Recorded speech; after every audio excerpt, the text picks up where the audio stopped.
చెక్కులు చెల్లించుకోనున్న రేవంత్. ఆలయ విస్తరణ పనులకు శంకుస్థాపన చేయనున్న ముఖ్యమంత్రి. స్వాగతం పలికిన గయానా అధ్యక్షుడు. ఖమ్మం జిల్లా సత్తుపల్లిలో ఆర్టీఏ అధికారుల అనుమతులు లేకుండా నడుపుతున్న స్కూల్ బస్సు సీజ్.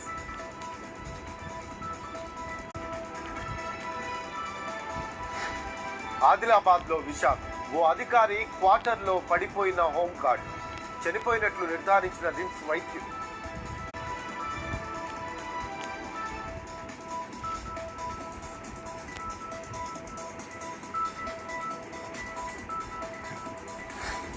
చిత్తూరు జిల్లాలో ఏనుగుల బీభత్సం. పలు చోట్ల పంటలను ధ్వంసం చేసిన ఏనుగుల గుంపు. దేవలంపేట ఎర్రపాపిరెడ్డి గారి పల్లెలో గజరాజుల విహారం.